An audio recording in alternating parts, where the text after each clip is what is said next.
gone. Hello and welcome to another episode of Game of Thrones discussion with me and myself, Tom. Hello. Yes, we missed the past two episodes because of reasons. We don't have really a good excuse. But just to recap quickly, those two episodes, Euron's captured and killed most of Dany's allies and has put himself in a pretty decent position to become allies with Cersei. Also, Dany and Jon have finally met after 7 seasons, which was a monumental moment in the show. But this brings us to episode 4, where we get sort of the... It's sort of starting to build up now. We're just over the halfway point of the series, and we've got Dany currently losing this side of the war so far. Cersei's bested her on 3 occasions now, particularly now that Jaime has taken Highgarden and is currently transporting the gold from Highgarden to King's Landing, which I thought was quite a clever... Castle Rock's basically run out of gold, so the best thing to do is give them Castle Rock for free, and then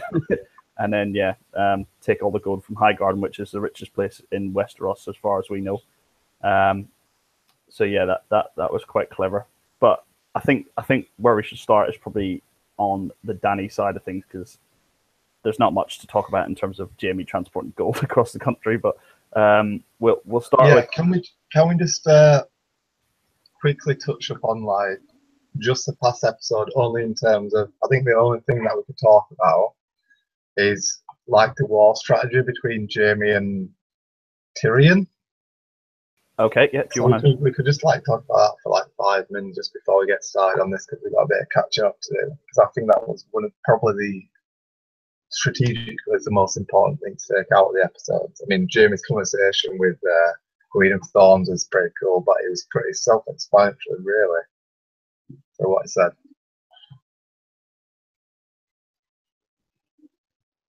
Realize I was muted. Yeah, that's not a bad idea. We'll go over sort of how much Dany's actually been losing this series in terms of Tyrion, who we've known in the past to be a strategist beyond what everyone believes him capable to be, but this season he's sort of underestimated certain aspects. I don't know if you'd agree with that. And he's actually being bested by Cersei at the moment. I don't know how much tactical nous that Jaime has had in terms of telling them to take Highgarden rather than leave Castle Rock. But from what I know, from what he said to Lady Olenna in the previous episode, it seems like Cersei is behind most of the ideas at the moment. So, what do you make of the whole Tyrion losing? See, already, I think I'm going to disagree straight away.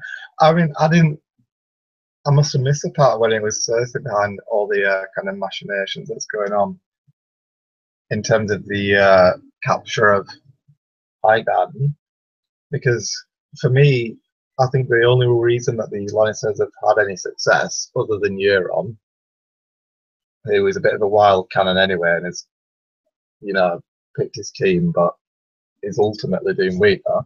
But I think it's been a very interesting case. It's we've seen so many reasons to dislike Jaime, and so many reasons to think of Tyrion as a genius, which I've been saying all along. I've seen so many people and so many things talking about how intelligent Tyrion is, how much he's a good player of the Game of Thrones, his time in the, the 3rd, 4th, 5th books, well, 3rd and 4th mostly, in terms of when he was kind of ruling King's Landing. But I've always seen him as a bit of a pawn to Littlefinger and Varys, who seem to do a hell of a lot more with a hell of a lot less resources. And Tyrion's very moral, and Tyrion's one of the best players, but I think is still not been in the game as long as them two. He hasn't had much. He was tied back being with the Lannisters, but he hasn't had as much chance to kind of learn the game. as well as like Littlefinger and Varys, who've been so committed to it for so long. Even the little things, or the little allies in King's Landing, the little secrets and everything like that. But I think people tend to overestimate Tyrion a bit in a lot of aspects. Like, Tyrion doesn't know that much about war. I mean, building the chain that he did in the books, and Cersei's idea was a wildfire, really, and he was brave in the battle itself. But I don't want to overestimate him too much because he doesn't know that much about war. He's not like Randall Tal is much more of a more capable battle commander than someone like Tyrion, and someone that everyone would look to in a leader of men and able-bodied.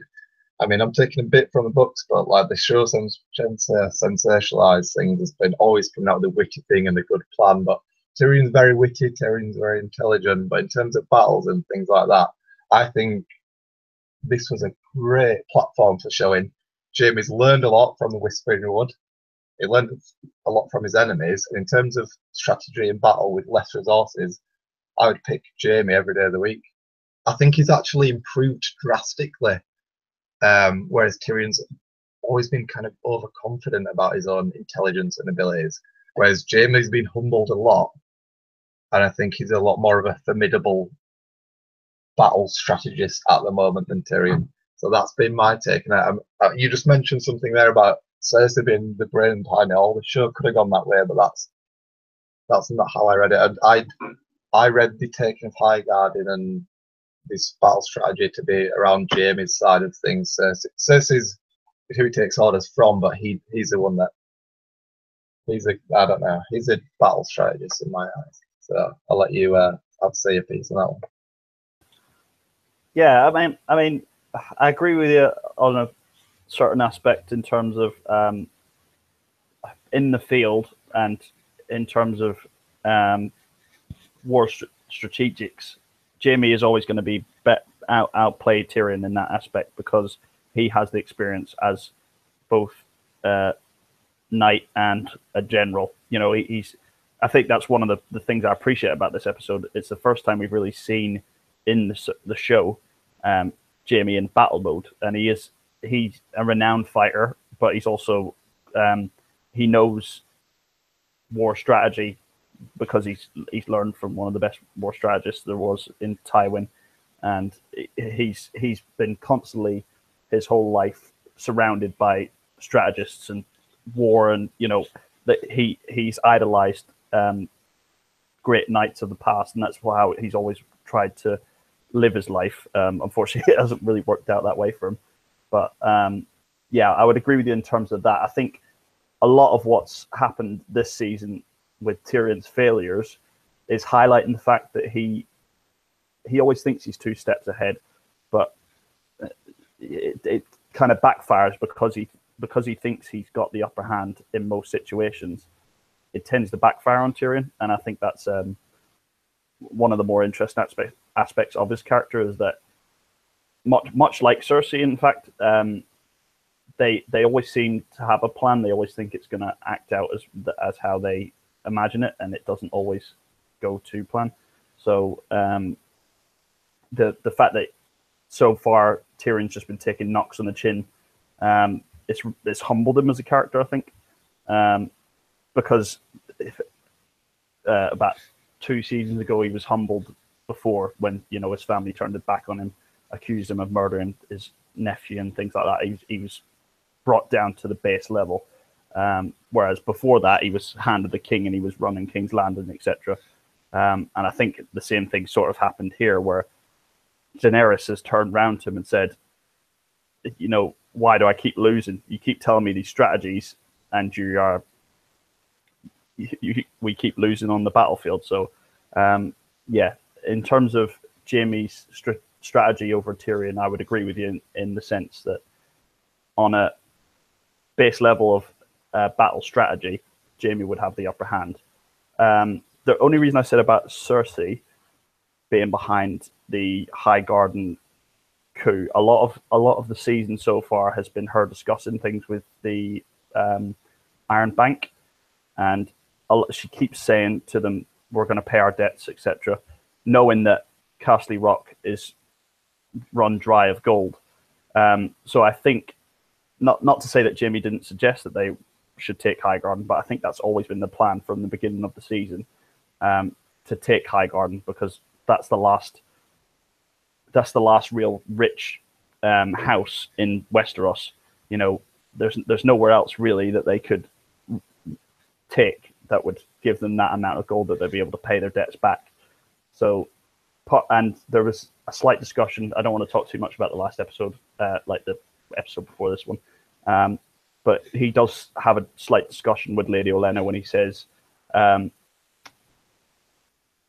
didn't want to get rid of the rock because it was a childhood memories for me, but like he even says strategically, it was a better idea to take Highgarden than take to keep the rock. So maybe he did suggest it in the first place, but the way I understood it was that Cersei came up with the plan.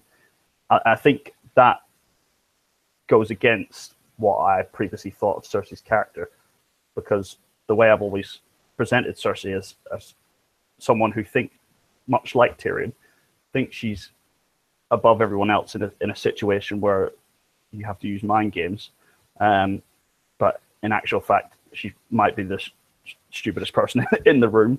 Not that Tyrion is, but that's how I would say Cersei is.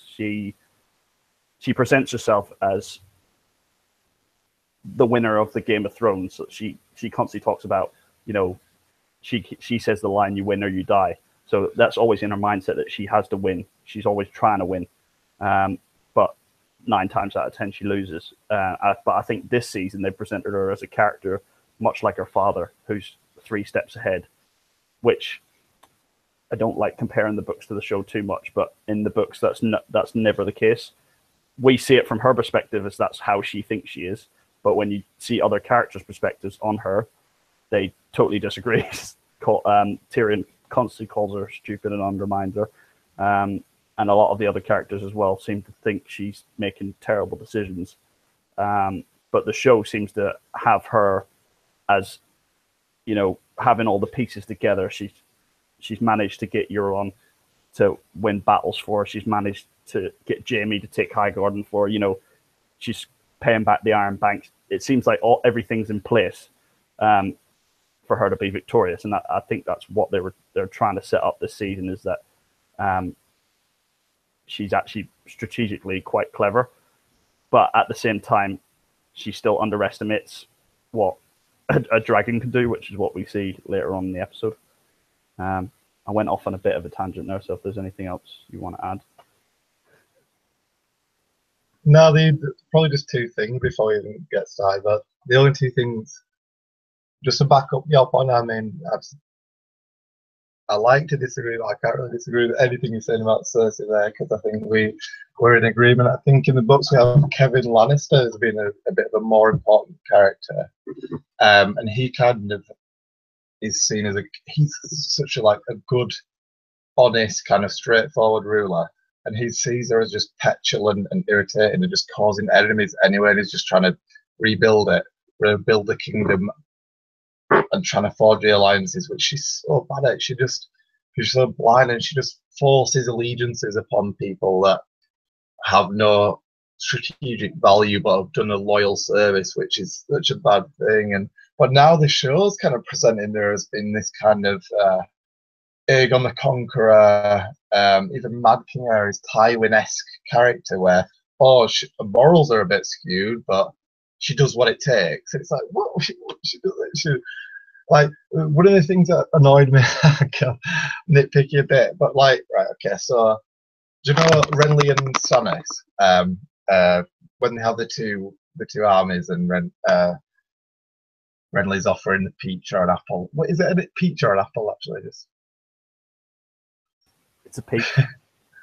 Peach. It's a peach, but he's offering the peach and all that.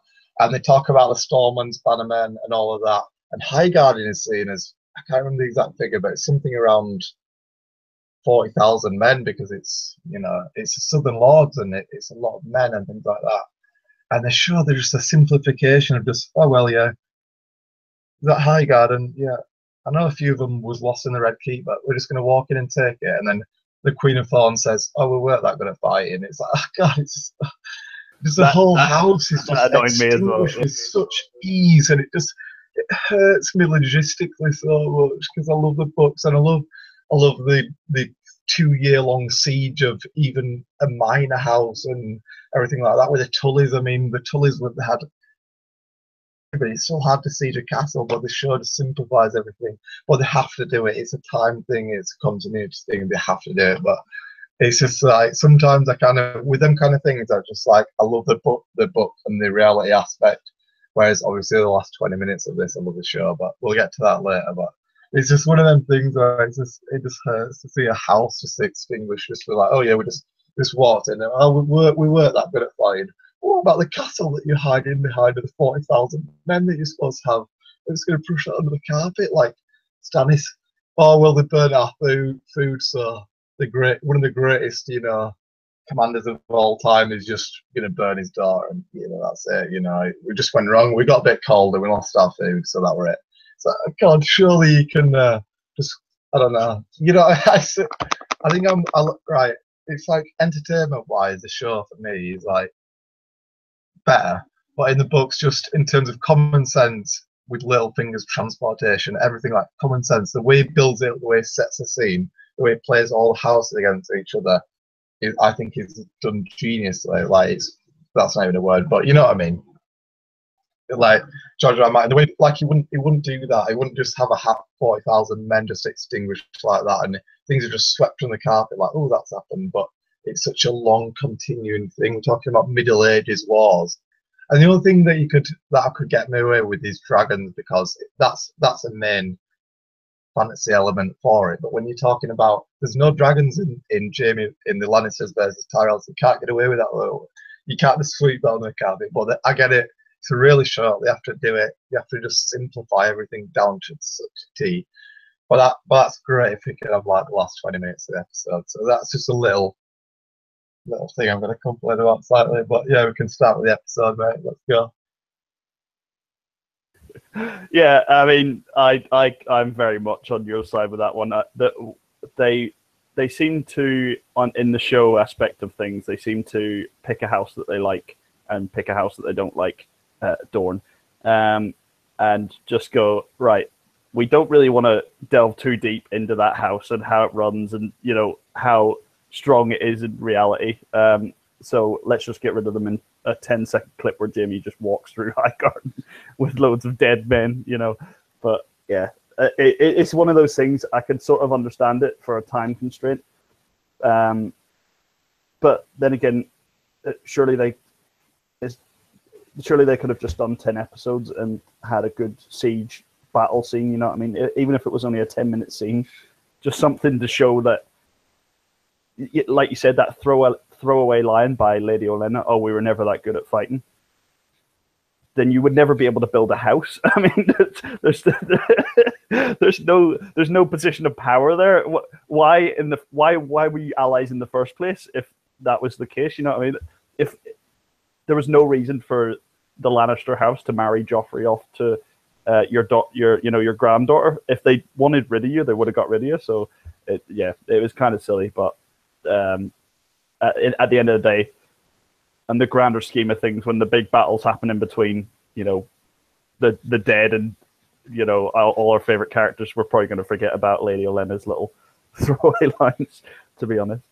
But yeah, in terms of the episode, we haven't even spoke about whether we like the episode or not. So, did you enjoy this episode? What do we do again? We do it out of 10 last time. Yeah, we'll do it out of 10. God, it was so good.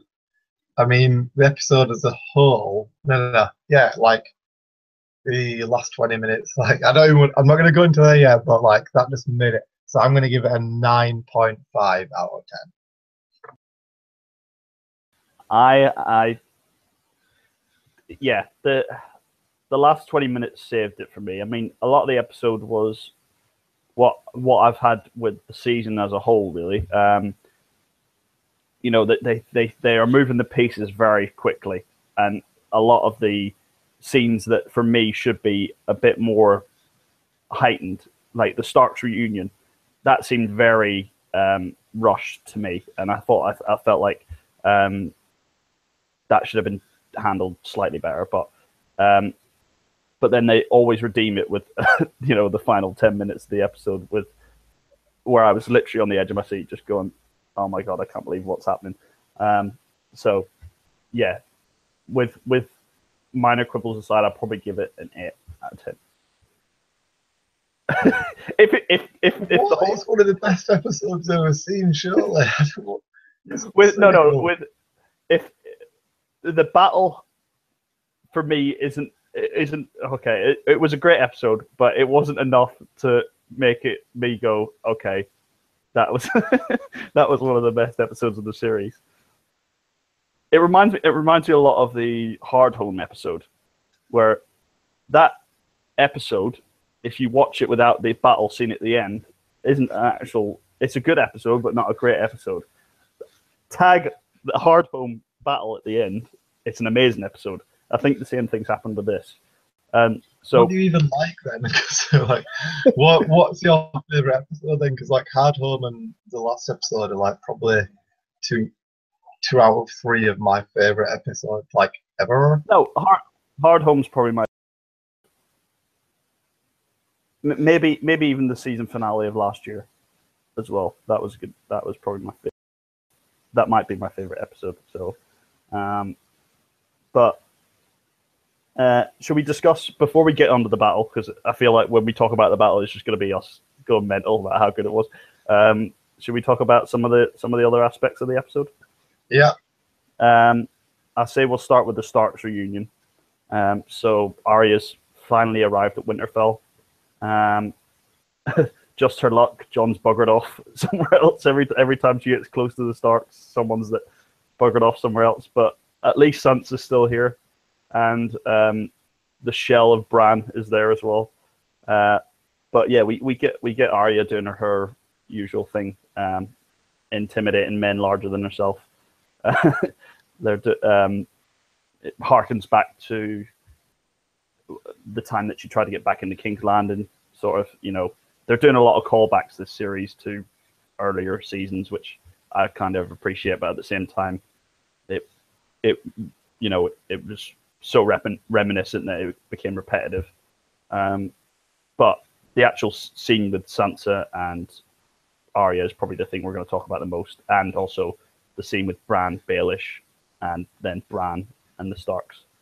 So yeah, in terms of, we'll start with Arya and Sansa in the crypt, discussing Ned, and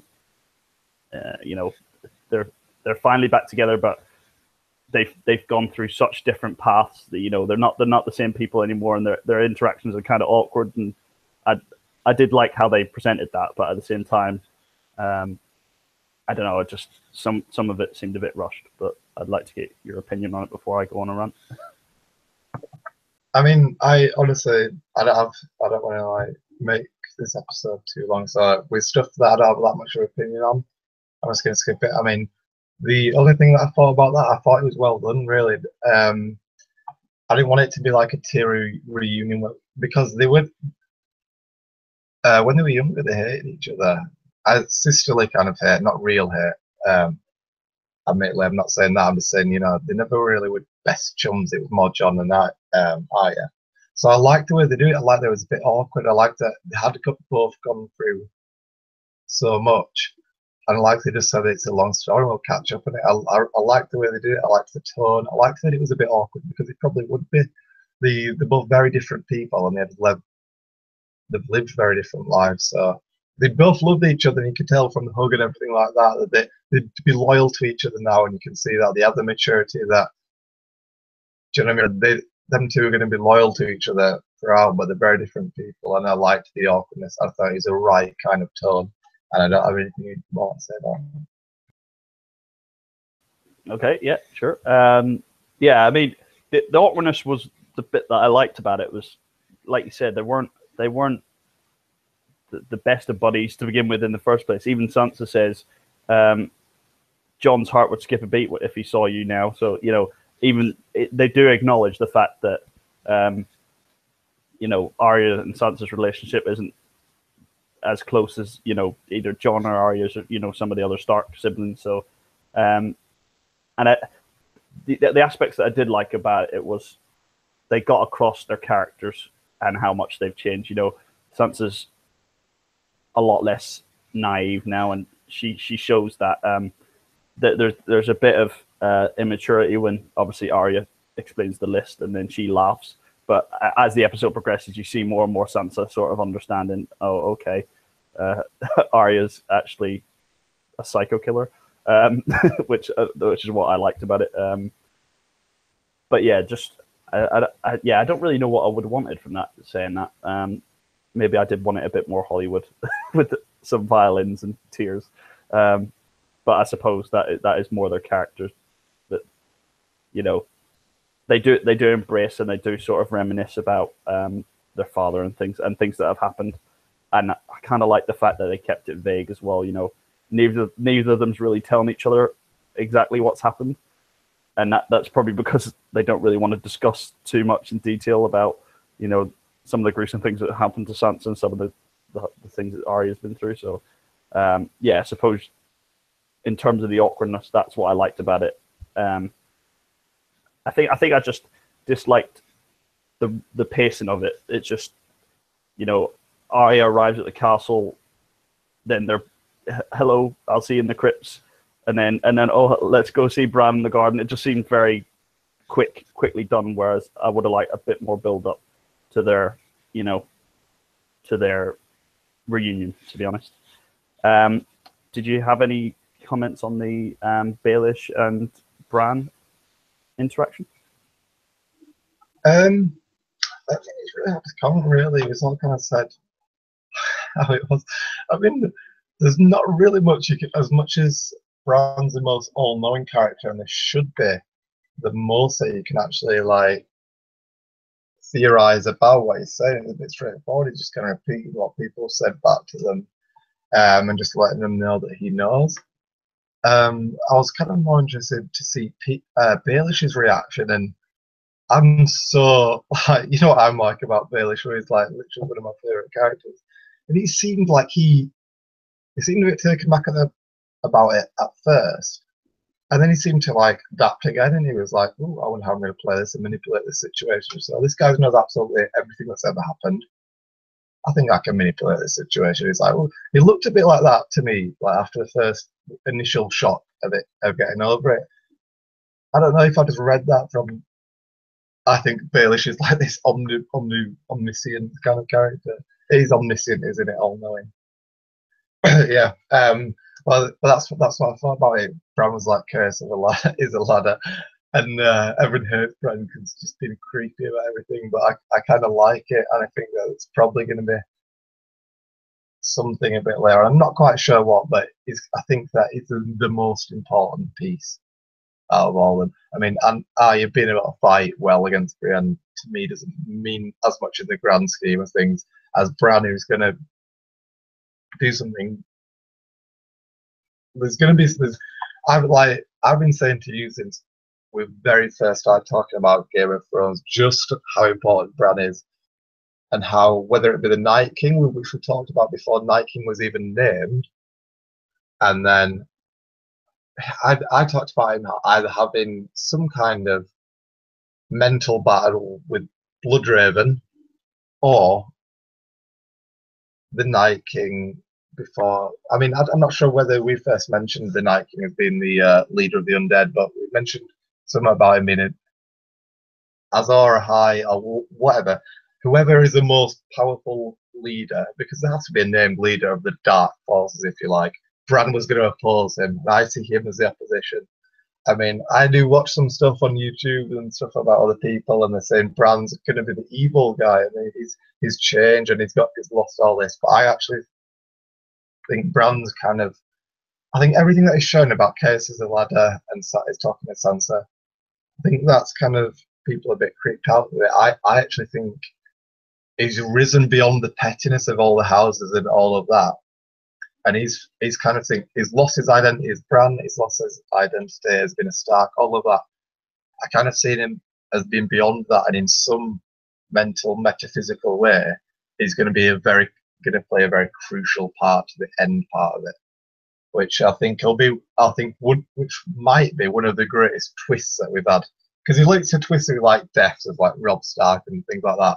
I think that's going to be one of the twists of like what we know about evil or good or anything like that.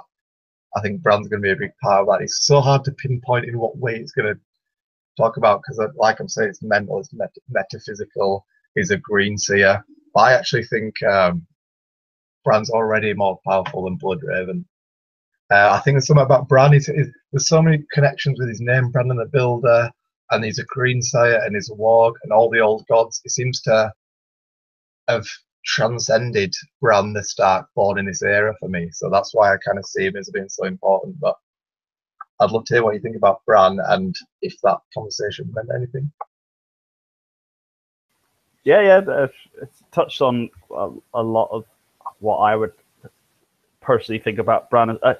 I feel like for him to be evil would be a complete misjudgment of the point of the character. I mean, they've set him up as this character that has sacrificed so much throughout his time.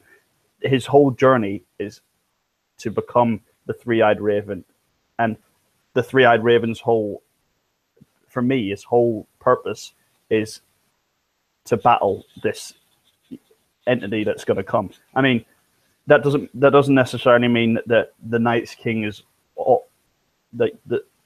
all evil or anything like that. I do kind of like the idea that they're their own race and they've got their own motivations and things like that. I think that's what's great about Game of Thrones is that it's not black and white. It is grey. So it'd be good to see their perspective on things, and even if they made us sympathize with the Night's King, that would be an interesting aspect of it. But that doesn't mean that Bran is evil because he's fighting him. That I think I would agree with you that Bran is one of the central characters of the show in terms of his purpose. I mean, we can say Tyrion. People try and pick a main character. You could argue Tyrion, Jon, Daenerys. But they're main characters because there's a lot of emphasis on their character rather than necessarily their purpose. Whereas Bran's purpose is purely that he's the most fantastical character. He can enter any time period, etc. So yeah, I would agree with you on that sense that his journey to becoming the Three-Eyed Raven is very much. It reminds me a lot of sort of other aspects of fantasy like Frodo's journey with the ring or Harry Potter's journey, that sort of thing, where it's like his whole thing is the end goal, whereas other characters have different goals, different motivations. But his is purely this battle with whatever this dark force is. So yeah, in terms of his character this season, I don't dislike the character of Bran. I just dislike the way the actors sort of presenting him. I mean, I get the whole he's come back and he's changed and he's straight faced and he's lost his identity as Bran, etc. But I would just like a bit more delivery on those lines. The chaos is a ladder line I thought was it was delivered really. I mean, obviously it's supposed to be odd, but it was just too odd. I don't know. It just yeah. There was something weird about that scene. Baelish still played it brilliantly, but yeah, Bran's one of the awkward things in the series that there's got to be a payoff to his character, or else it's gonna be a total waste of time. So it would surprise me if he's not one of the most integral characters in the show, because otherwise, why have we been following him for 7 seasons? I even found it weird when they dropped him for season 5. Sort of just okay, Bran's doing his thing, and then we'll catch up with him. I thought that was a bit strange. I would have liked to see a few more scenes with him and Bloodraven, because they did seem to rush that quite a lot. And Bloodraven's such an interesting character in the lore of Game of Thrones that I would have liked to have spent a bit more time with that character. But I suppose speeding up Bran's arc is needed, really. But I don't have a lot more to say on that at the moment. So yeah, Arya and Brienne have a little tussle. I guess Arya's bested one of the best fighters in the whole of Westeros. I see you shaking your head there, Tom. I mean, oh my god, it's so hard not to be nitpicky about this kind of stuff. Like, this kind of, it's like we've talked before about like who the best fighter might be, and we like that kind of stuff just because it's a sword fight, and that's kind of nerdy stuff's really interesting to us. And we've talked about Khal Drogo and Robert Baratheon and all the great fighters, and don't forget in the show Brienne bested the Hound.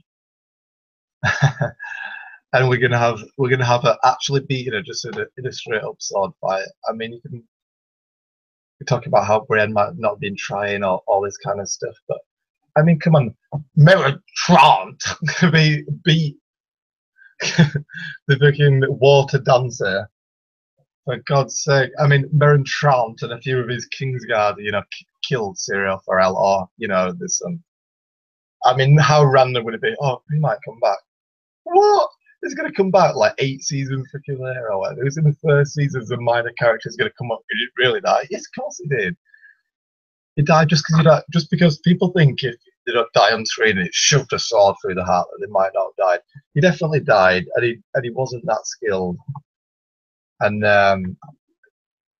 she was always going to be like, just logistically speaking, again, for her to be as talented at sword fighting as even Syrio Forel would be ludicrous.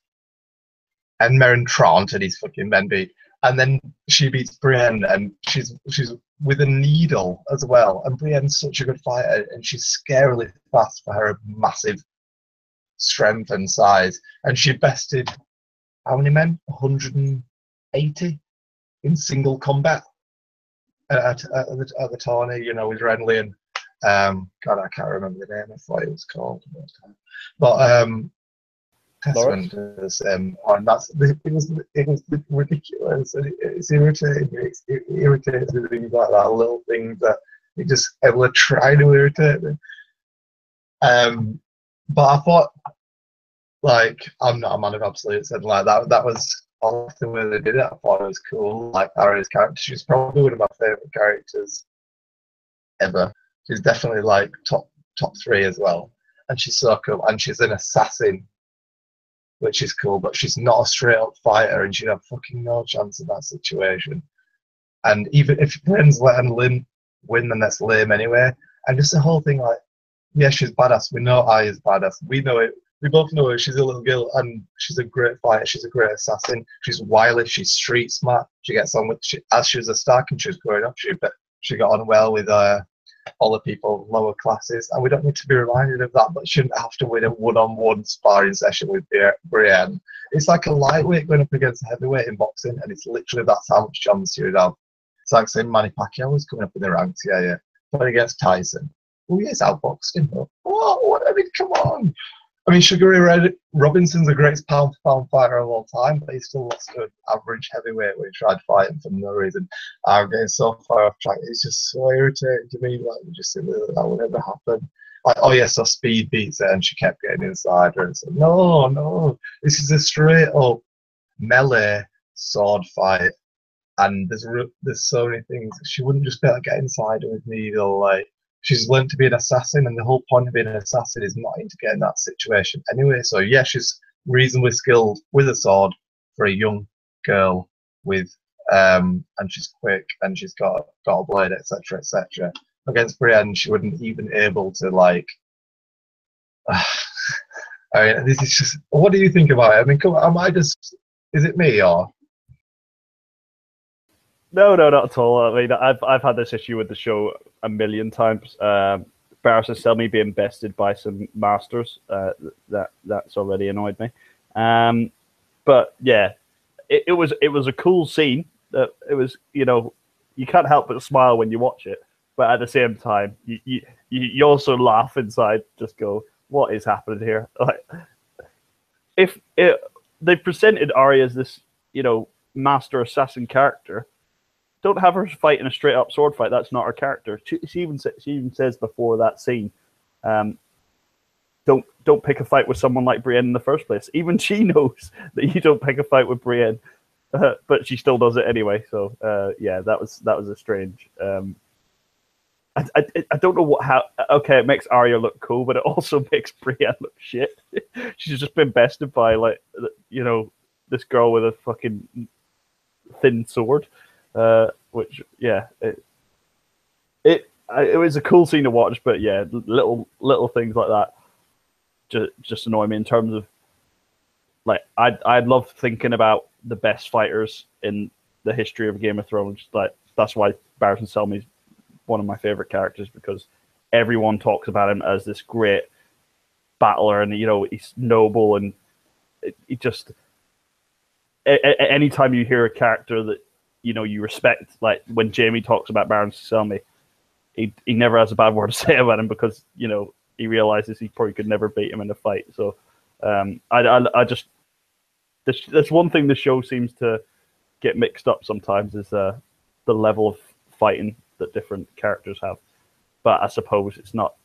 It was only a training session, so it's not really not really that big a deal. But yeah, it was cool to see, but at the same time, it was unnecessary.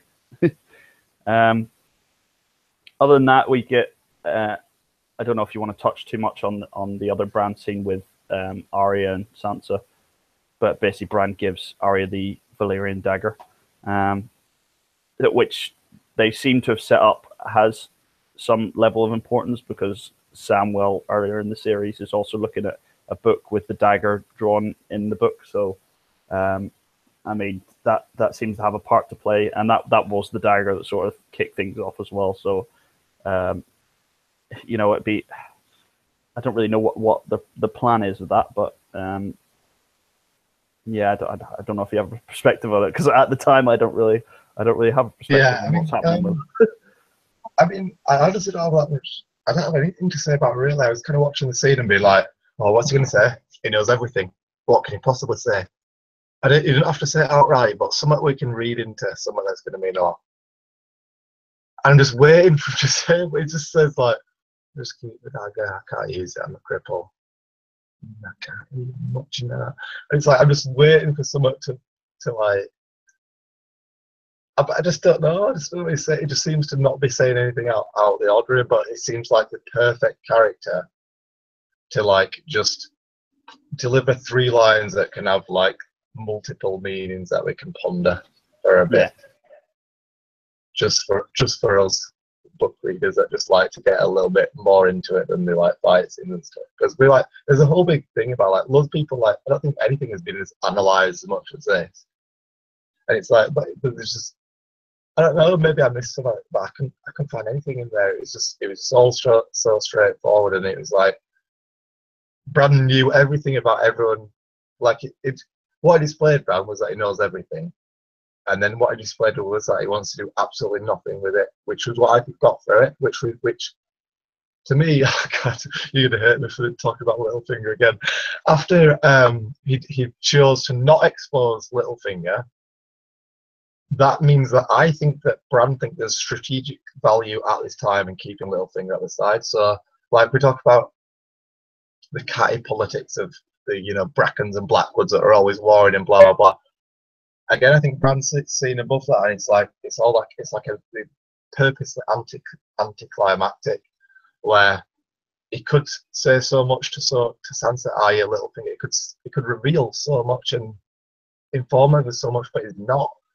And he's not going there, and that's why by not doing it, I'm like thinking, I think there's strategic value to putting everyone together and keep Littlefinger on side, or at least not if. No, I'm not saying that he wants Littlefinger as an ally permanently. I'm just saying that temporarily stirring the pot. Just because you know everything, it doesn't mean you necessarily have to reveal everything. He knows everything, doesn't he?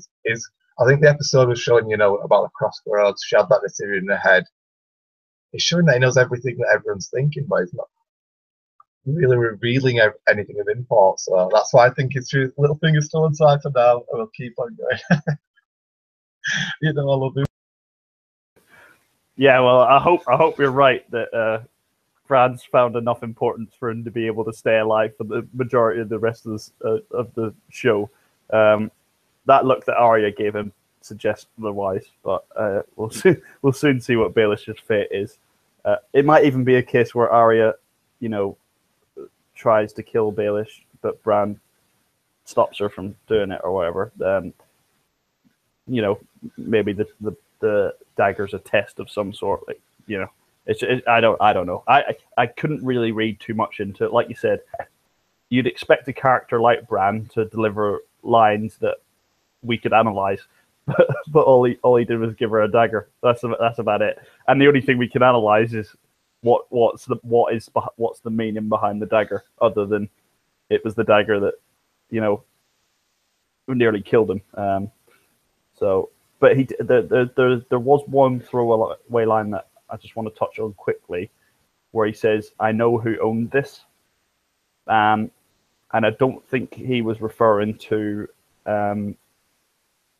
who owned the blade in terms of before the attack. I think he was going even further back, that it's a blade of some significance because it's in historical text and things like that.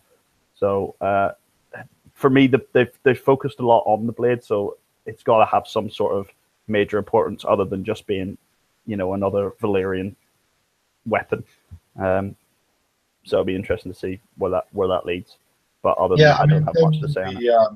In terms of the dagger itself, when it says like, "I know who owns this," I took that as mean I know everybody that's ever owned this, but I'm not going to give anyone away, which is what I was insinuating. What I was saying before, just that he's not giving, that he knows everything, but he's not giving anything away. And I'm not saying, I think that dagger has some significance, but we're seeing a picture in the book in old time where Sam's looking at it, and then him giving it to Arya, which in itself means nothing.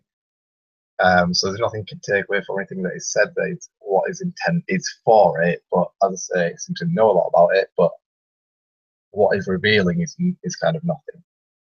Yeah. So but I think we've yeah, we've covered that more extensively than I thought we were going to be honest. But so I guess we'll move on from the Starks. We've really only got two aspects to sort of touch on left. Jon and Daenerys on Dragonstone, and then the big battle. So I guess we'll kick off with Jon likes to take people on first dates in caves, apparently. What did you make of that whole scene? So basically Jon and Daenerys enter the cave of Dragonglass, or Obsidian, where they're hoping to mine and make weapons from. And there seems to be some cave paintings on the wall that are conveniently there to influence Daenerys to join the fight. What did you make of that scene? I thought it was like partly history lesson, partly jump the story ahead, partly, it's that convenient that you have the actual cave depictions just on there, which is good because I like the lore and I like the history. And it was interesting to see, because you get so little of it, which is what makes it interesting. Obviously, I love the aspect of it, like it's being told from a historical standpoint, so that's why they know so little, and then we know so little, and then that's how it works. And I like that style of storytelling as well from Shaw and the books, which leaves not only it to be intriguing and you want to find out more or read more about it, so any other books or anything like that would be interesting, but also what's actually going to happen, because Children of the Forest and the White Walkers still can have a huge part to play. So I like the depictions. It reminded me of ancient Egypt with the hieroglyphs on the wall and people trying to analyse what they think about that society. I thought it was a bit of a throwback to that. I thought that was clever, and the way we view it, ancient culture, and it's a bit of a throwback to that. In terms of the plot on the story, I didn't think it added as much in terms of what we like to discuss, intrigue. I mean, there's still in that, I just mean that they've still left it open. So there's the men, the White Walkers, and Children of the Forest, and any way they want to go with that is still left open at this point, because we've got some depictions. I mean, well, wherever you want to go, I'd probably be happy with it. I like that they've kept it really mysterious. And in terms of the Daenerys was talking about Jon bending the knee and his pride and things like that, which I thought very interesting. I don't think it's as straightforward as kind of condemning Daenerys as being a conqueror and everything like that. Under her mind, she didn't know. I mean, he has to bend the knee for her to forge a kingdom, etc.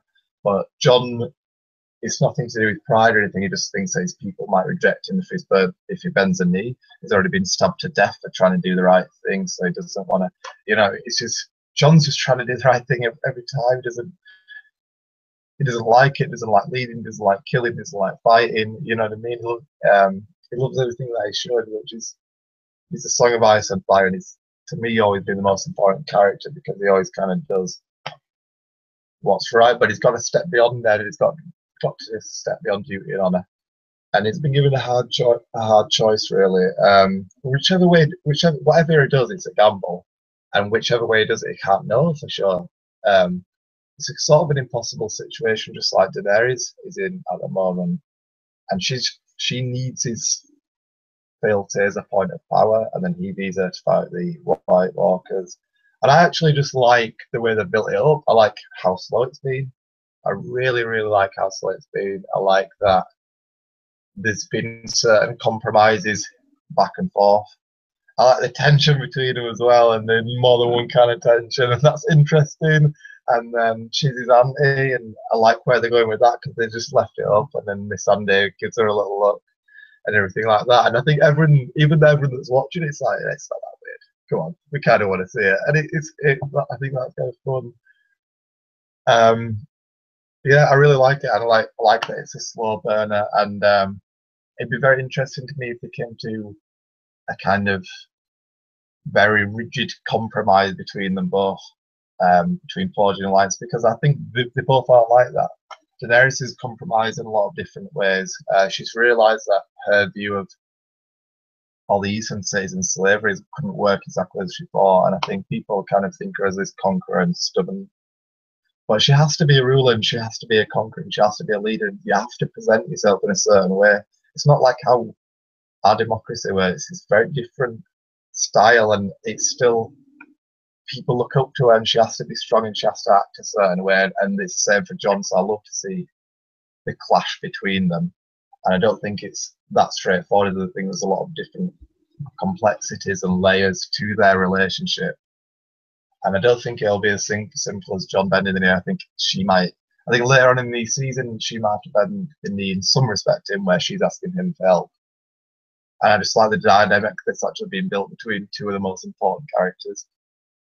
So I really like. I think there's a lot in there, and a lot in there into them two characters. And them two characters itself are almost like just symbolic of the whole grand scheme. Because Song of Ice and Fire, they both historically, like the Starks, have been had their roots since 4,000 years between the First Men and the Targaryens, between the old Valyria and everything like that. So I think there's probably a lot in there, and I just find it all very intriguing, and that's all I got to say about that. Yeah, I mean, a lot of what I'm going to say is going to pretty much piggyback off what you're saying, but it's been my favorite aspect of the season so far has been Jon and Daenerys, and that's not because I've had a love affair with them since day one. Because I was actually kind of worried that they were going to meet this early on. For some reason, their meeting was always going to be up north. She was going to go and find out what the real threat was, and then end up meeting him up there. But I've actually preferred the way they've done it, because Jon's gone there, not as a beggar. He's telling her what's happened. He stood his ground.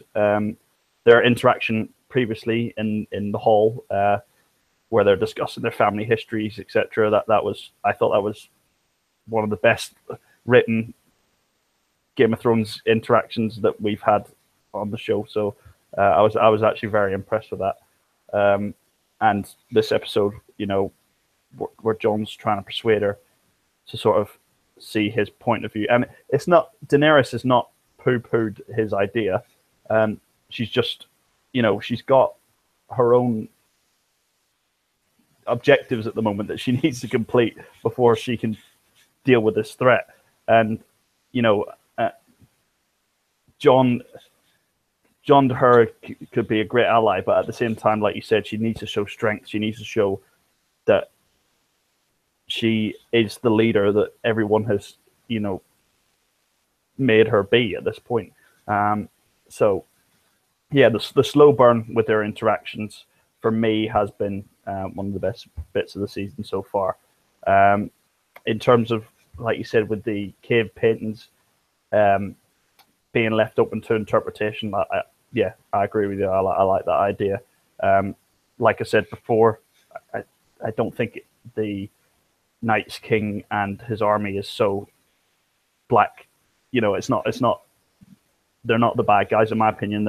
We're still to see what their motivations are yet. So, as far as we're concerned with the rest of the characters, they've been the real enemy, but we don't really know what their objectives are, or the full history behind why they're one side of the wall and where and then our characters are the other side. So, it's interesting to see where that will lead to, and hopefully, as this series goes on, and as the show goes on, we'll unravel a bit more behind the lore and sort of have a bit more explained. But yeah, in terms of Dany and Jon's relationship, and in fact the whole cast of characters, Missandei and Davos, Varys and Tyrion, everyone in that area. To be honest, I could have just had the whole season on Dragonstone for now, and I would have been pretty happy with that. It reminds me a lot of Ned at King's Landing. You've got Jon sort of walking around Dragonstone, interacting with all these other characters. That it reminds me a lot of what Ned was doing in King's Landing season 1. So I've really liked pretty much every scene that they've been involved in. But in terms of going forward, I just want to touch on one thing about the when Dany turns to Jon for advice. That growing of trust. You can clearly see that they're creating a bond. It doesn't necessarily have to be a romantic bond, although that is underlying in any sort of storyline where you have a female character and a male character. There's always going to be a romantic tie underneath, unfortunately. But she does begin to trust him. She asks his advice, and Jon, as always, gives the true advice. Do you want to burn cities to the ground, or do you want the people to love you for liberating them, and would you want to be their real queen? So I thought that was an interesting interaction as well. Other than that, I think we've only got the battle left, really. I mean, Theon arrives at Dragonstone and Jon and Theon meet, but I don't think there's much to say about that other than they've met and Jon. Yeah, just maybe the conversation between Cersei and the Iron Bank, and then. Oh yeah, sorry, yes, yeah. I'll touch on that quickly because for me it ties very much into what Jaime's doing anyway. But they're back. Like I said at the start, Cersei's scenes have been my least favorite of the series so far. I mean, that's not to say Cersei's still a great character, and I love the actress that portrays her and things like that. But I don't know, like the way the Tycho, or the guy's name that is the representative for the Iron Bank, keeps complimenting her and bigging her up. It seems to be very too complimentary, to the point where I suspect something of him. Like, I feel like there's going to be a faceless man somewhere along the lines coming to kill Cersei. But on face value, it's basically just Cersei sort of taking the mantle of a real queen leader, very much encompassing Tywin, even to the point where she's near enough wearing the same outfit that he's wearing when he was Hand of the King, etc.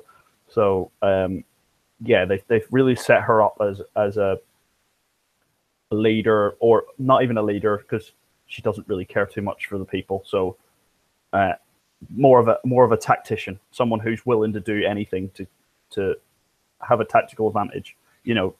Allying with Euron on first perspective, you would say that's a terrible idea because he's the most untrustworthy character in the show at the moment. But at the same time, she's got her revenge on Alaria and the Sand Snakes. She's captured the Greyjoy fleet. She's beaten Daenerys on every battle except for the one that's coming up. So, at the moment, the show's presented Cersei as almost as winning the game at the moment. Do you have any perspective on Cersei's role this season? Yeah, I mean, I hate to agree too much, but we don't really disagree a lot more than this. That's the issue. We need to start disagreeing on stuff. But I think on Cersei, what you're saying is right. I mean, it has been like Cersei versus Daenerys, which is like, oh god, this really hurts. Not because it's one woman against another woman. It's nothing to do with that. It's just that Daenerys, well, if you just want to picture in her own, but she has great counselors advising her. But perhaps she is a big dog, but not Cersei because she get. I mean, what does she know about battle strategy? What does she know about anything? She just wants to have a penis, so that's all she's ever wanted. And she has such a warped and dismantled view of every character. It's like she idealizes her own father. She tries to be like Robert, a man who abused her in some respect, in the way, raped her at certain points, Robert. Just to kind of medieval rape was so commonplace that they wouldn't even probably call it. It would just be like a husband taking a wife. Like he raped her when he felt like he had to assert his dominance, not only in the marriage but as a king. And infrequently, it was just depicted as. But I think that's something that she took in a warped way, which I don't even think it's her fault, but she just takes everything in a very disturbing way where she thinks that's a kind of important thing, and she sees herself as Robert and Tywin, and she's always wanted to be these powerful men, and she's putting so much emphasis on the gender of it and the power of it, but everything that she values as being important is kind of not, and she doesn't understand not even only like Marjorie waving to the crowd, and like Marjorie, I always thought as standing as an antithesis to Cersei, as Marjorie being the perfect queen, because public state matters and the common people matter, and your identity and your presentation to them people matter, and giving food to the poor that the Tyrells had, and all that's important, I think, in a lot of different ways to maintain an important state. It's not all just been tyrannical and cruel, because that's never going to work, because you're never going to be able to run a kingdom if everyone hates you. I mean, you might do it for a certain amount of time, but it's just not the way it's working. I would just see her as this kind of Aries-like figure where she's just chaos, and I even don't accept that it would work for as long as it works with her. I mean, she has a lot more opposition in the books with Kevin and Tywin, and Jamie just kind of does what she's so in love that he kind of accepts him. But she's quite early on in the show depicted as this queen ruling Westeros, which in the books is seen they're a lot more against that as an idea, because it's a feudal medieval society and women do not sit there in throne, and that was kind of brushing the carpet like, yeah, well, Cersei's a trendsetter, one of a kind. She's going to be the first because she's got a great will, but she's not. I mean, I could talk all day about her flaws, but the show seems to put value on things and emphasis on things that she's simply not good at. I mean, in the books, it takes more. So she has a small council, and she just, she puts everyone on the small council that she wants. They're just going to follow and lead everything that she says. But it's so hard to put all these things in place, and there's so many different, for every different faction, there's a different. You upset someone else, even someone that you put like the Master of Coin. Say you put someone from House Tyrell on that. Well, it's such a good strategic move because then they're going to like you. and you've done them a favor. But she slights all the houses in all these ways, and that's such a. I think I see all these little things as being important things, but they just kind of brush it all over the carpet, and then they got this guy like licking her ass from the Iron Bank, and it's like, oh, you're so like Tywin, and you're so powerful, and God, this master stroke that you've done, and you're going to get us all our money. But I didn't think that was as straightforward. I thought I thought the way he presented himself was that he is just like the banks of this world. They don't care about morality. They don't care where it comes from. They just care about the coin. And the only thing that's really interested me properly about the Iron Bank is about what happens when people don't pay the debt, and what kind of mechanisms do they have in place. I mean, I thought the most simple ways is just like the sellswords and the Golden Company and all them and the Black Crows that they would just kind of hire to come take the money, etc. But that was kind of always implied, but never really. Even from when Tywin was talking about all the other bank money, I thought that was the most important dynamic from the Iron Bank. But again, this show just simplifies it in a way that it's like she seems to just be the female version of Tywin, which is never the way I've ever viewed her. The only person that's ever viewed Cersei has been Tywin, has just been book Cersei, how she views herself, which George R.R. Martin, upon the whole thing, one of his main literary devices is how inaccurate POV characters can be, and how you can't trust a person's own narrative of even how they're seeing things, never mind how they're thinking things and how they're presenting themselves. She thinks she's like Tywin, but nobody else does. And every action that she does runs contrary to every action that she do. Well, again, I'm just going to go on about this forever, so just tell me to shut up about the Tywin and Cersei and the whole. Yeah, well, yeah. Again, we keep saying this, but yeah, I pretty much agree with. Yeah, they seem to have divulged the characters very separate. That from book Cersei to show Cersei. I know you can say that about a lot of the characters in the show, to be honest, but I feel like hers is spread so far apart. And like you said, certain aspects of it, they seem to just brush under the rug. Like the first queen since the since the history of the whole Seven Kingdoms, they don't really make a big deal of that, and they don't even make an opposition to that, which seems a bit strange. The people seem to have accepted her very quickly, and are cheering Euron through the streets, etc. So, but I guess that makes more sense from a narrative perspective, where they have to show Cersei as getting these victories up on Daenerys, and I do like the way they've gone with that, where Daenerys is up against the ropes, because there's always been the issue with Daenerys. She seems very overpowered in terms of what her capabilities are with her army and her dragons.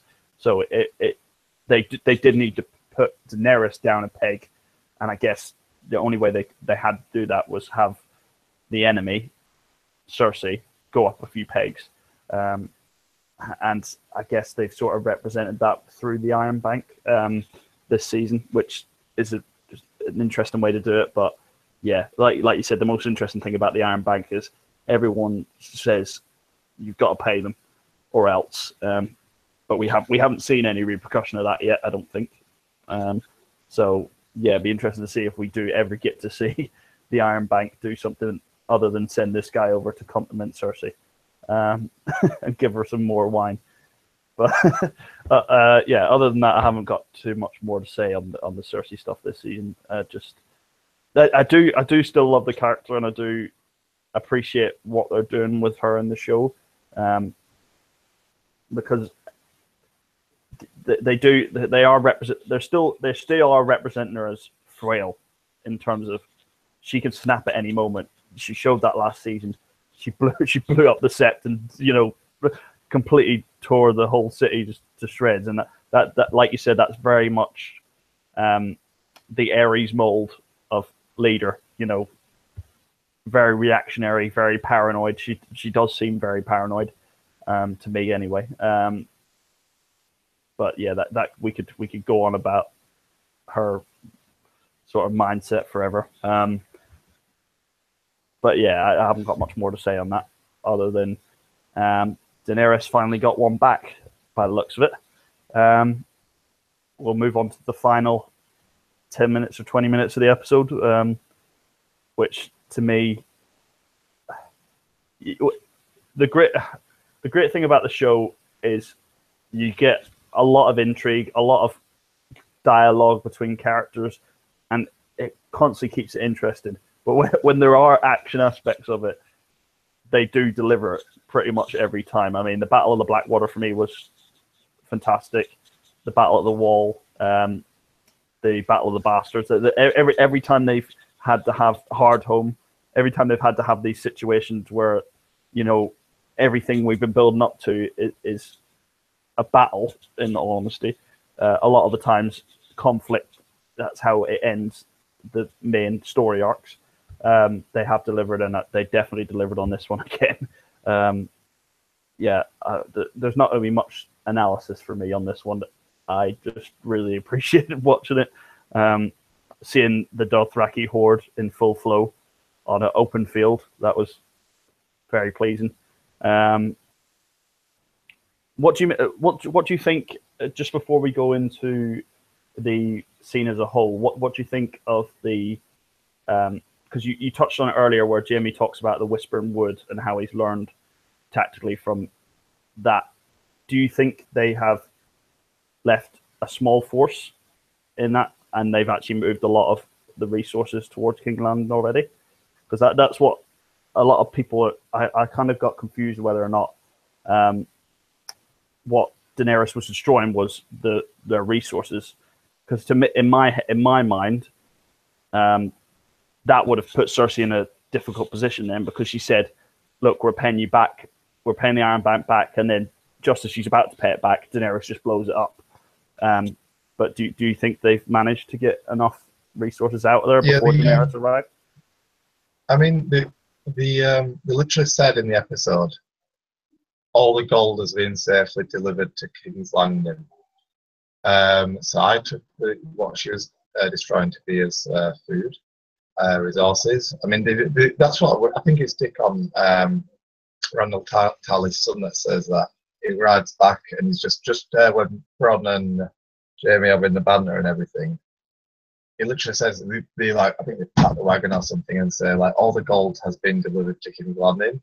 They literally say them words. So, I mean, I like to analyze and stuff like that, but I think that was trying to make a point of it. It literally is, and what she's blowing up is a crop of it. That's what I made of it. I mean, I don't know what you.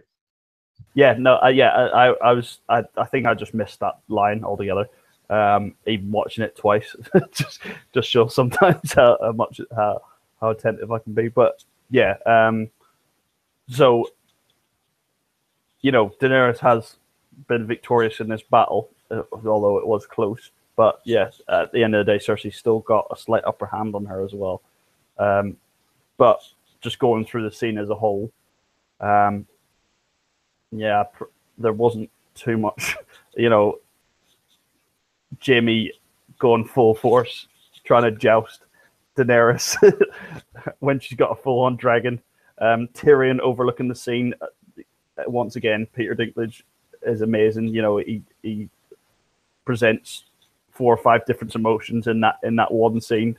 You know, you can clearly tell he's still a Lannister at the end of the day. He's watching his own men get burnt alive, and his brother that he loves, no matter what allegiance he has to Daenerys, he still loves his brother, and to just watch on helplessly as his brother heads towards the dragon. That was amazing. And just the whole battle scene in general, I just thought was perfect for me. So I have not much more to say on that. Yeah, I mean, I thought more to say to it. I thought like this would be your thing. Like my thing's literature and reading between the lines, and I'm a little bit more of the book quiz and everything like that. I thought that cinematically you'd be all over this. I mean, I honestly don't know. I can go through the shots and etc. if you'd like me to. But I mean, yeah, I'd like to hear that. But so just finishing what I think. I mean, I thought it was shot brilliantly. I mean, I don't know a lot about film. I don't know a lot about shows and how it's shot, but it seemed to, on an unconscious level, just in comparative to other shots that I've seen and everything like that, the way it flowed and everything like that, it absolutely made me go like. So I think that's what it's supposed to do. You know, it was all shocking. It was all shot well, and I liked the battle scenes. I thought it was all entertainment. It was just 20 minutes of like jam packed. What books are good to an extent. You get the background and everything like that, but it's everything that I like about the show. It's like Hard Home, Blackwater Bay, everything that I like about the show that can deliver so much more than a book could ever do was in this scene for me in the last 20 minutes of watching it, which is why I like the episode so much. I love it how it's tense. I didn't really know what was going to happen, but and in terms of like, you know, you have a certain idea of what's going to happen, but the way it all panned out and everything like that, I thought was brilliant. I saw a little meme about. I can't remember it when I actually watched it, but I just saw it on Facebook like 2 days later, where it was like the Dothraki saying to Tyrion, "Oh, like your men cannot fight."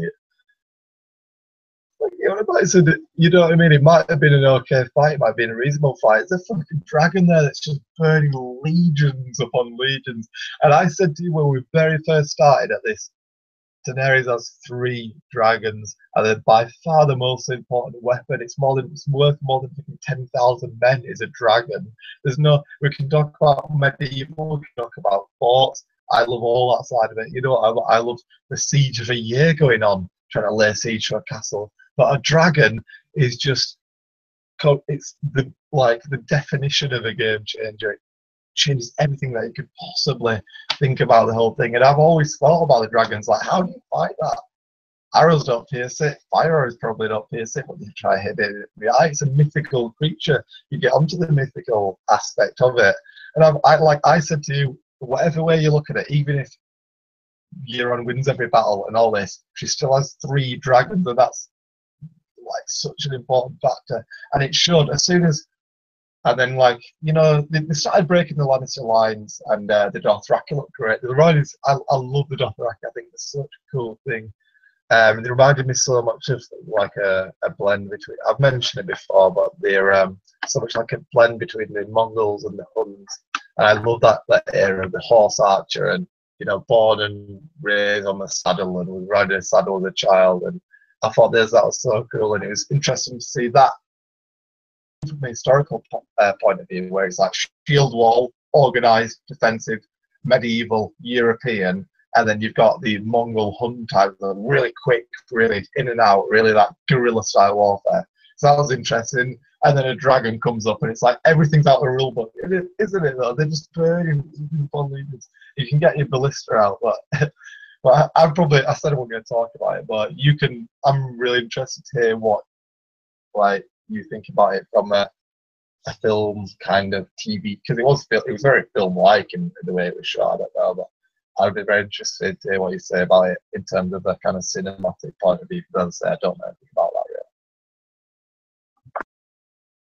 that yet. It was very. I mean, Game of Thrones doesn't really fail to do action at all. Really, a lot of what I like about the way they shoot the battle scenes is you'll find with a lot of. I mean, the only thing we can really compare it to is Lord of the Rings. And you'll sort of find a lot of shaky violence in it, where you can't really see what's going on. Whereas Game of Thrones has a still camera, and you've got your character like, for example, in this episode, Bronn walking through the mayhem, and things are happening around him, and that's you can see everything that's happening. You know, a horse knocking over a guy that's on fire. It's very chaotic, and I feel like the presentation of the whole battle, you can compare it a lot to the Battle of the Bastards. Very similar presentation wise. You've got the chaos on the field. You've got the overall battle in terms of Daenerys flying around her dragon. The great thing about having the dragon is that you can actually get a big perspective on how big the battle is, because she's flying around. You can see the area that she's covering, and you can sort of go back and forth and see what sides where. a lot of the times watching battle scenes in films or TV, you don't really get a perspective of where people are and what's happening until you have one winning side and one losing side. Whereas this, you know for a fact who was losing. So it was just the way they built it up. Even from when Theon arrives on Dragonstone and he goes, "Well, where is she?" And then it just cuts immediately to Jaime and Bronn. You're like, "Oh shit, things are going to go down right now." When they're all sitting there talking around the camp, and you just hear the horses coming over the hill. Just things like that. They build the tension up to a point that when the dragon finally arrives, and you see the overall field and the dragon just flying over, you're in the position that Jaime's in. You're just like, what do I do? There's nothing to do here.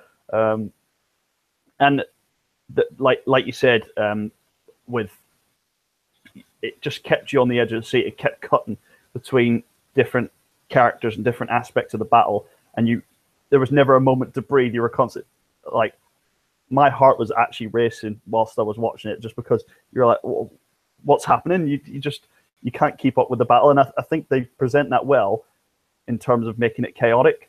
A lot of the battles are described as chaotic in the books, and that's sort of they do present it as a realistic sort of perspective.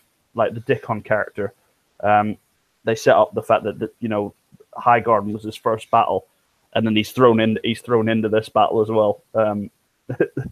What a trial by fire, so to speak. But yeah, a lot of the scenes and the way they cut it and the way they shot it was, for me, some of the best. Like you can put that up against any film that you'll ever watch. That it was fantastic, and just the tension that they build with the main characters as well. You've got Tyrion, Jaime, and Daenerys all in the same sort of area. Oh, and Bronn as well, all under threat. Maybe not so much Tyrion, but he's very much involved emotionally, and it's another great thing about the show as well. It's not good versus evil. You don't want Daenerys to die and you don't want Jaime to die, and they're both battling each other. And it reminded me much of the Hound and Brienne as well. You're just like, what emotion do I feel here? And they pay it off brilliantly as well with Bronn jumping into the water or jumping in the way to sort of push Jaime out of the way of the fire. I thought it was fantastic overall. Yeah, just in terms of like the characters, I was watching it. I just got my brother was watching the last 20 minutes of it after I'd seen it, so I was watching it with him, and we both thought it was brilliant, and he's like, "I can't believe it's so good," and he's like, after it finished, he's like, "That's what's one of the best, that's one of the best shows I've seen," and one of the best 20 minutes of TV ever, and. But he was watching it and he was like, I used to absolutely love Daenerys, but I don't think I care about as much anymore. He's like, oh, I really don't want what happened to Jaime or Bronn.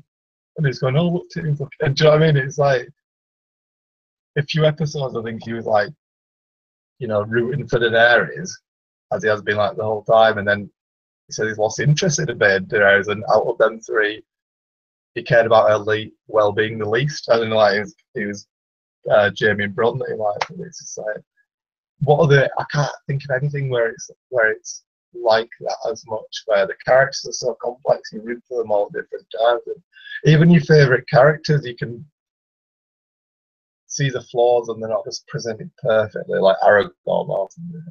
Like Aragorn's just like the most honest, powerful, like, isn't he? He's like the perfect man that's ever lived.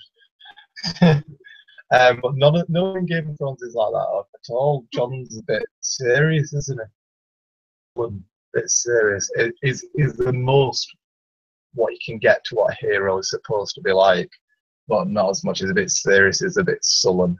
Is a bit, and it's hard. You don't like the fantasy element where it's like he's been brought back and he's lost a part of himself. So it's like do you like him as much as when he was whole and everything, and you don't want to root for him, and there's that kind of thing where Martin, it's all Martin in terms of like he just loves the idea of an imperfect character, and he hates absolute comic book hero black versus white. His whole world is built upon the grey area that many have talked about. But that's what I like about it, because it's so much more setting, but it's realistic in terms of his perception of humanity, which there's mythical aspects, but it's mostly based around humans and how flawed they are, which I like. Which is in terms of like Jamie charging towards Daenerys, and then why is she shaking your head? Yeah, because it was just like that. Even that 30 seconds of just Jamie charging towards the dragon. I've never been so tired after watching something in my life. It was just he just the great thing is the way they set it up. When you get to these interactions between the characters, you're so invested in each individual character that it just makes all the better. You know, if that was just a battle scene and there was just a dragon flying around killing random people, it loses. You can still shoot it the exact same way, but it's never going to be as intense. When you've got Jaime and Tyrion and Bronn and Daenerys all in that area and they're all fighting each other, and you know, it just heightens the tension so much more, to the point where you become so invested that it becomes tiring. But yeah, what were you going to say about Jaime? Sorry, before I interrupted. I was going to say when Jamie was such mixed feelings. It's like, I don't know what good can come of this when he's charging her. At the same time, it's like you admire him, you admire his bravery, and it's almost like a bit of a throwback to the old Jamie and the old bravery that he hadn't lost. And it's like, Jamie, could you get a guy that's pushed a 10-year-old out of a window and shags his own sister, and everybody loves him now because he's a great character? It's so, do you know what I mean? Like, there's little else, which is probably why we like it so much. There's little else that can do that. There's it's such a complex thing, but it's brilliant because you have all these different characters, and it's like, I'm just kind of flitting frantically through all the films that I've seen, like The Last Samurai, Lord of the Rings, and all these films that I've seen, Saving Private Ryan. And I'm just trying to like click upon some between where it's two sides where you really don't know who you want to win. And sometimes you have like your main character with the bad guy, so you don't want him to die, but it's very rarely as diverse and complex in terms of like all the characters that you're rooting for and the outcomes for it. And then you want it's just interesting the way he gets you attached to these characters, but you can see the flaws. And like Bronn, we'd hate, but we would have no, in our world, he's just a brutal mercenary. But in the show, he's brilliant. He's so funny. He's so witty, and it's just, yeah. Yeah, it's like you said. It's just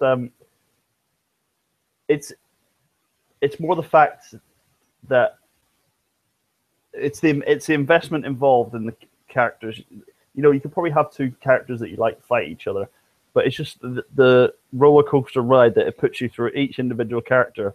When you get to these moments, it just makes it all the more better. Like you said, you know, you're rooting for a guy that's tried to kill a 10-year-old, shags his sister. You know, it is lunacy, in all honesty. I just want to touch on one more thing as well. One thing it's just going to be all praise from here, but I really appreciate it as well. Even in the battle scene, they still add character moments to it. Jamie's big change in his character was when he killed Aerys for wanting to burn down the whole city. And I feel like they played a lot on him receiving reminders of this on the battlefield. You know, he's watching his men burn, and he's seeing this at the hands of another Targaryen. So in his eyes on the battlefield, you know, there's nothing more. He's never been more certain to kill somebody on the battlefield. He can see his whole world getting set alight, basically. You know, the one person that he loves, Cersei, is being threatened by, you know, this dragon queen, so to speak. So I feel like they did add a lot. Even within the whole action that's going on, they still added a lot to the individual characters. Tyrion's sort of 50-50 battle with siding with Daenerys and then siding with Jaime. Bronn's decision whether or not he goes for the gold or tries to save his own life. That, you know, just little character touches like that make it even better. It's, for me, in any other show or any other series, that would be your standard generic battle scene. But in this, it was everything you wanted it to be and more, and that's why it just up until that point I was very lukewarm in the episode, and then it completely blew it out the water. So I don't have much more to say about it other than well done.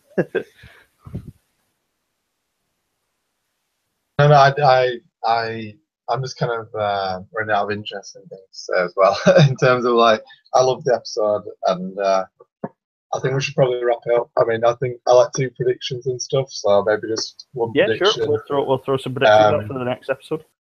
It's up to you, really. What do you do, like character deaths or just one prediction? Or I'll leave it I feel like we've got a character death pretty much every episode so far, I believe, except for this last one. I don't think we got one for this last one. Or unless you believe Jaime's dead, but I don't think anyone does. Bronn might be dead, but that's still in the water, so to speak. So yeah, I think we'll do a character death prediction, and then and a big event. Let's just say that. So I'll let you start on that one.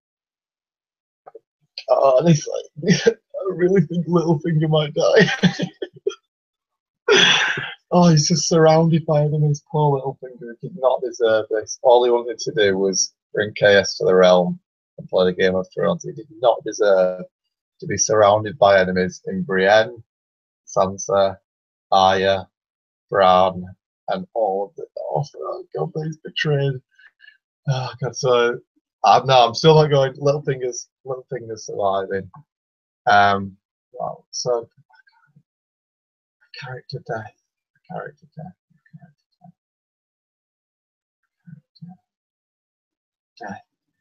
Oh my God. I'm not really certain about one this time. I mean, saying like saying Ilaria Sam's gonna die or something just stupid. Right, I'll just start with a prediction because I can't think of what will happen in terms of character death. And I can't think of a prediction either. You go first. I can't. I don't know, I just brought it up there, but it's like it's so conclusive. Well, if I tell you the next episode's called Eastwatch, that might help you. I think on a character death, really don't want it to happen, but I feel like the Eastwatch episode is going to be the first interaction we have this series of characters fighting whites or White Walkers, etc. And unfortunately, our good friend Tormund is at Eastwatch at the moment. I think he might bite the bullet in the next episode, which I really don't want to happen. But I feel like, in terms of Jon's motivations and things like that, there needs to be a character close to him that dies to make him even more, I don't know, to sort of give an emotional tie-in other than we have to defeat this entity. So Tormund would be my prediction for death. In terms of what will happen next episode, Jaime will be taken prisoner. Definitely. I think hopefully we'll get a few scenes with him and Tyrion. which would be interesting because I would like to see how much their character perspectives has a change of each other. I'd love to see Jaime's reaction when he, or his response to Tyrion standing side by side with Daenerys, especially after losing a battle against her. I think that would be really interesting. And yeah, I think Eastwatch is going to play a big part in the next episode, unless they've thrown a spanner in the works by naming it that for no reason. So yeah. Yeah, I didn't know anything about the next episode when I saw it. Well, I was just about to say a trailer and didn't watch it, so I didn't have much to go on. But yeah, so if it's called Eastwatch, then I'm going to go no spoilers. Step further. If it's called Eastwatch, then I'm going to go one step further. I'm going to go for a character death of Brienne of Tarth. And for some reason, just like in the books, she gets bitten by Biter, and like her face gets ravaged, and it's all horrible, everything like that. So I think if she dies, something of that magnitude, what might happen, where she's does something very heroic to save the Starks, who might have to flee south, and she might protect Arya and Sansa as their last pledge to Lady Catelyn, Lady Stoneheart, which is but yeah. So I'm going to go with Brienne as being even more dramatic, with the episodes closing in very quickly, and I think it'd be really dramatic. And I like the character of Brienne, and if she could go down with something really heroic, where there's 20 of them surrounding her, and she's battling, she's saying flee, flee, flee, flee, and everything like that. That could be fun, just in terms of like maybe early on in the episode, something like Tormund being overwhelmed, and then they come to the Night's Watch and then overwhelm them, and like they're just moving around at a really rapid rate this episode, maybe to really speed things along towards the end of the episode, and or even Brienne riding out and protecting Tormund, or them sending a token force to try to stop them or something like that. Rather than the Whites going all the way south to pass like Winterfell or anything like that. I think probably would be more realistic for Brienne to go out there and save Podrick as well, or Podrick, if not the Stark Girls, do something very heroic, because that's all the character really is, isn't it? I mean, me and Connell have argued about this, but he loves the character, and I always thought she's a big, dumb bitch fighter that would have never beaten the Hound. And no, in terms of predictions, yeah, I think again, like Jaime had full armor on, and when he was sinking, I think it's like a 10% chance he's dead.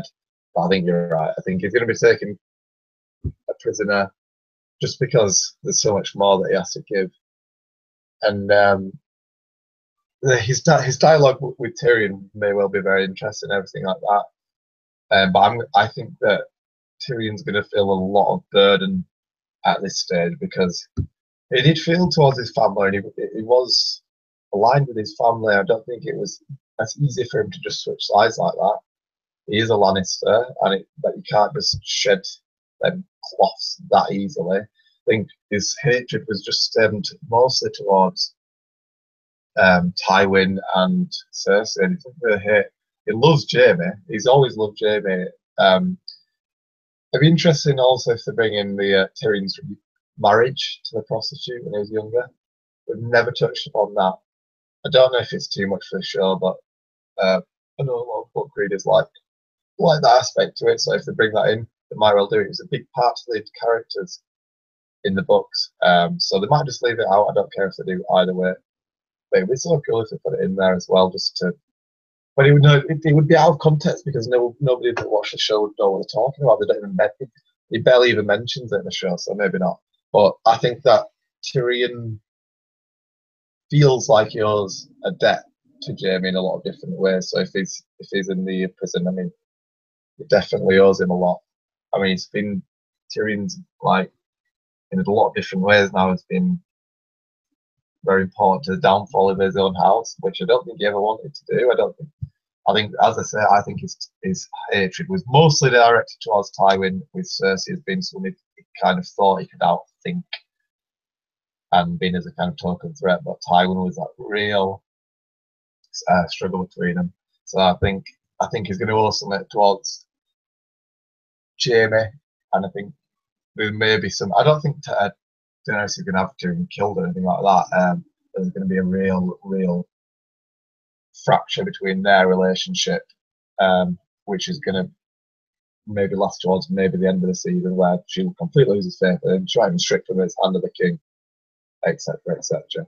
So I'm going for Brienne and Jaime, and Tyrion's owing a lot to Jaime and the Lannisters, which leads to a complete breakdown between him and the Targaryen alliance.